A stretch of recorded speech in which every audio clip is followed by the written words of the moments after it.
Assalamualaikum warahmatullahi wabarakatuh. Perkenalkan, nama saya Yasminatal Effendi dari kelompok 8 KPKK A kelas A192. Di sini kelompok kami akan menampilkan roleplay mengenai kesehatan kerja pada pasien penyakit HIV/AIDS. Pertama-tama, perkenalkan kelompok kami yang beranggotakan yang pertama Aldea Septiana Rais, yang kedua Diavani Sekar Pelangi, kemudian Indirwan Fadli Wijaya, Tarisa Putri Maharani, Reva Reskiana, Windy Novitasari, dan saya sendiri Yasminatal Effendi. Sebelum mulai, saya akan terlebih dahulu menjelaskan mengenai kesehatan kerja. Jadi kesehatan kerja merupakan standar yang merupakan bagian dari K3 atau kesehatan dan keselamatan kerja yang menjamin dalamnya keamanan dan produktivitas serta kesejahteraan para pekerja dalam bekerja. Nah, pekerjaan itu sendiri tentunya memiliki resiko masing-masing. Dalam menerapkan K3, resiko tersebut dapat diminimalisir dan tentunya dapat dihindari. Nah, penerapan K3 ini berfungsi untuk mengetahui hazard atau bahaya, kemudian kita dapat menganalisis resiko yang akan ditimbulkan. Oke, selanjutnya mari kita mulai roleplay dari kelompok 8. Selamat menyaksikan. Jadi di sini saya Diavani akan menjelaskan materi 1, yaitu tentang kesehatan kerja. Nah, apa sih kesehatan kerja itu? Kesehatan kerja merupakan bagian dari keselamatan dan kesehatan kerja atau sering disebut dengan K3. Nah, K3 ini memiliki tujuan agar pekerja selamat, sehat, produktif, dan juga sejahtera. Nah, pekerjaan yang layak bersifat manusiawi yang memungkinkan pekerja berada dalam kondisi selamat dan juga sehat, serta terbebas dari penyakit dan kecelakaan kerja. Nah, kejadian kecelakaan kerja ini dapat diminimalkan dengan upaya keselamatan kerja atau safety, sedangkan kesehatan kerja dijaga dan ditingkatkan oleh upaya kesehatan kerja atau occupational health. Nah, yang selanjutnya yaitu mengenai HIV/AIDS. Apa sih itu HIV/AIDS? Yang pertama yaitu HIV atau yang biasa disebut dengan Human Immunodeficiency Virus, merupakan sebuah virus yang dapat melemahkan sistem kekebalan tubuh manusia. Nah, sedangkan AIDS ini sendiri atau biasa disebut dengan Acquired Immunodeficiency Syndrome merupakan sebuah kumpulan dari gejala dan infeksi yang biasa disebut sindrom yang disebabkan karena terjadinya kerusakan sistem kekebalan tubuh pada manusia. Nah, kerusakan sistem kekebalan tubuh pada manusia ini disebabkan karena adanya virus HIV tadi. Nah, menurut Nur Salam dan Nino pada tahun 2017, penyebab utama terjadinya penularan penyakit ini yaitu hubungan seks. HIV sering dikaitkan dengan penyakit kelamin karena penyebab utama terjadinya penularan penyakit ini yaitu adanya hubungan seks bebas atau sering berganti pasangan ketika berhubungan. HIV ini sendiri dapat ditularkan melalui kontak langsung antara lain lapisan kulit dalam seperti membran mukosa atau aliran darah, cairan yang meliputi darah, air sperma, air vagina, dan air susu ibu. Nah, penyebab lainnya terjadi penularan ini yaitu dapat melalui transfusi darah ataupun jarum suntik yang sudah terkontaminasi. Nah, cara utama yang dapat dilakukan untuk mencegah tertularnya penyakit HIV ini yaitu seperti mengurangi resiko terpaparnya HIV/AIDS seperti berhubungan seksual tanpa menggunakan kondom, menggunakan jarum suntik bersama ataupun perawatan injeksi lainnya. Nah, yang selanjutnya yaitu alat-alat yang dapat digunakan dalam praktik perawatan HIV/AIDS antara lain. Yang pertama yaitu menggunakan sarung tangan. Di sini saat memberikan asuhan keperawatan pada pasien HIV/AIDS akan lebih aman untuk melindungi diri sendiri dengan menggunakan sarung tangan vanil atau latex untuk menutup setiap luka gores seperti koreng, sayatan, ataupun pada kulit yang terpapar. Nah, karena pastinya akan lebih mudah untuk bersinggungan dengan darah ataupun luka pada tubuh pasien HIV/AIDS. Nah, yang kedua yaitu menggunakan kantung plastik. Nah, kantung plastik ini digunakan untuk menampung semua benda-benda yang sudah terpapar dengan cairan pasien HIV/AIDS. Nah, dengan kantong plastik ini juga untuk menjaga agar barang-barang tidak dapat dijangkau oleh orang lain. Nah, yang ketiga yaitu menggunakan jarum suntik tersendiri. Nah, perawat di sini dalam memberikan asuhan keperawatan harus menggunakan jarum suntik tersendiri yang tidak boleh digunakan oleh bersama-sama. Nah, selain itu perawat di sini juga harus berhati-hati dalam menggunakan jarum suntik, yaitu terutama ketika akan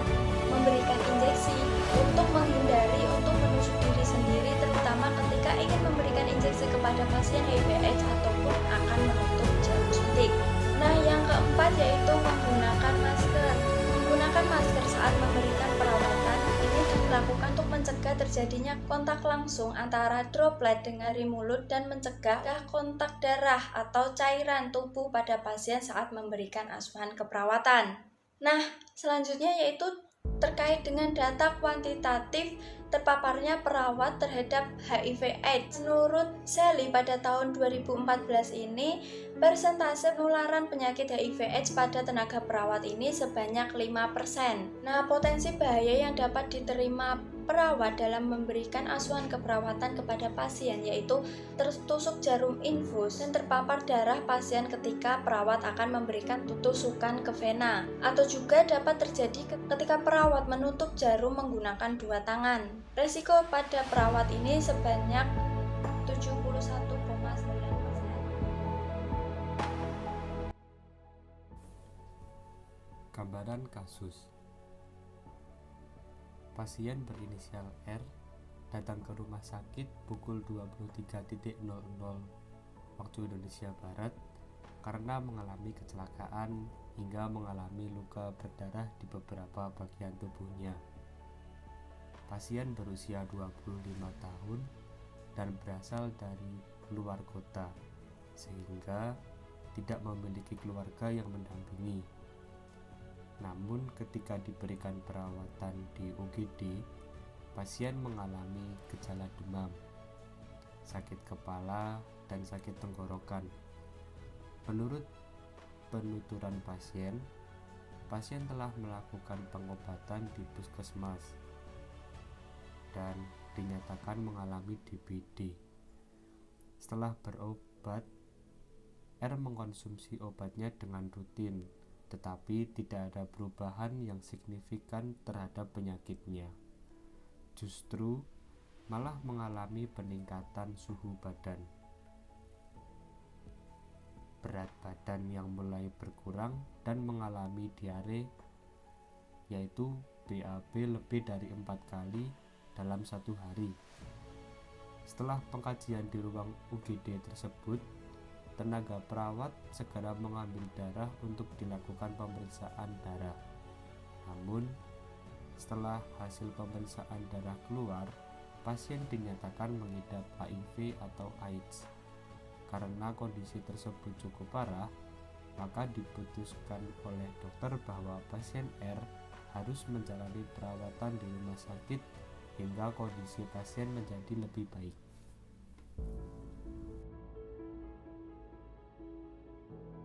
Selamat pagi Nona, bolehkah saya masuk dan memeriksa Nona? Selamat pagi, silahkan nurse. Sebelumnya perkenalkan, saya perawat Arisa yang bertugas pada pagi hari ini dari jam 7 sampai dengan jam 12 siang. Apakah ini benar dengan Nona R? Benar nurse, dengan saya R. Baik, kalau begitu bagaimana keadaannya hari ini? Ya beginilah nurse, sudah lebih baik daripada semalam. Baik, di sini saya akan membantu Anda untuk membersihkan tubuh Anda dari luka dan mengganti perban. Oh begitu ya nurse, silahkan nurse.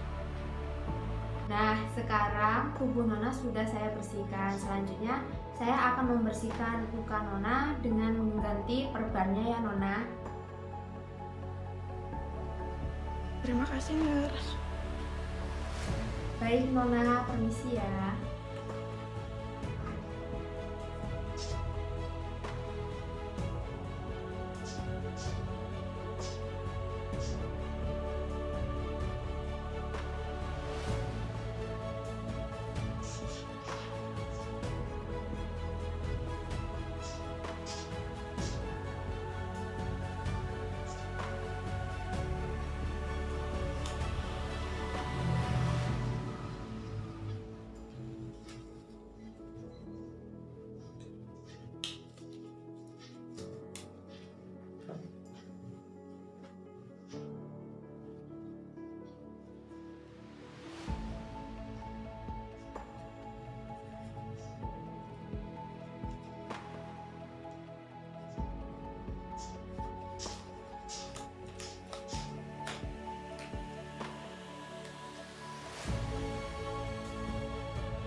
sudah selesai ya.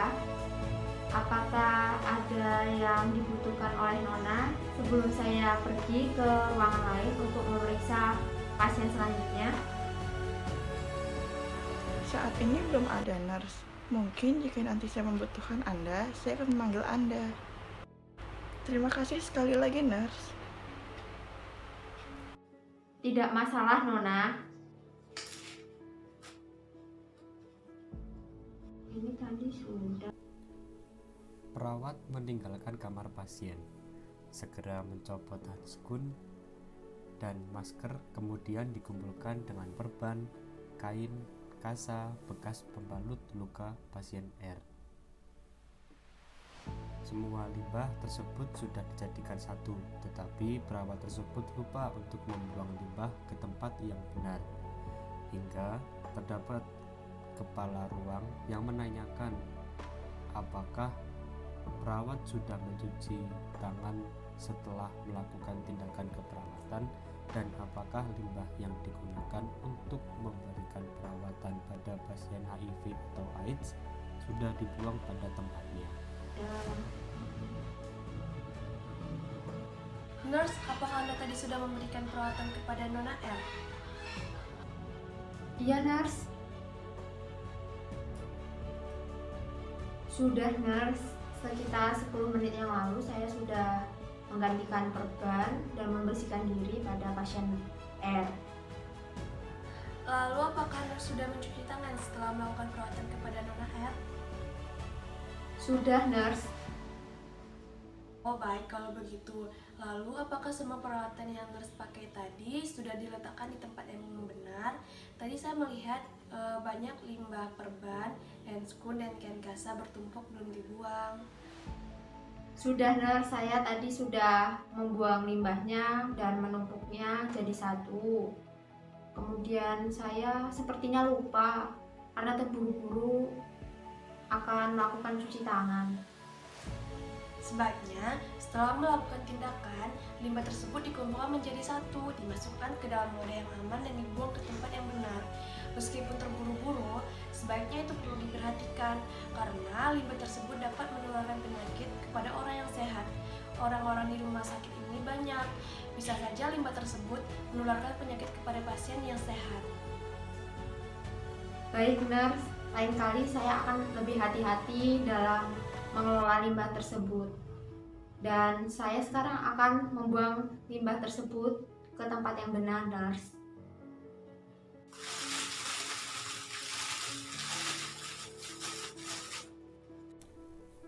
Akhirnya, perawat tersebut membereskan limbah handskun, kain kasa, serta perban tersebut dan segera membuang limbah-limbah tersebut ke tempat yang benar. Baik, mungkin sekian roleplay dari kelompok kami, yaitu kelompok 8 mengenai kesehatan kerja pada pasien HIV/AIDS. Jadi kesimpulannya adalah kita sebagai perawat harus memperhatikan betul standar K3 dalam melayani pasien dan dalam bekerja. Nah, standar K3 ini kita terapkan mulai dari pra-intervensi, pada saat intervensi, pasca intervensi, dan juga perlu diperhatikan saat terjadi kecelakaan sehingga resiko dari hazard yang ditimbulkan dapat diminimalisir maupun dapat ditiadakan. Sekian dari kelompok kami, semoga bisa bermanfaat dan mohon maaf atas segala kesalahan dan kekurangannya. Terima kasih sekali lagi. Wassalamualaikum warahmatullahi wabarakatuh.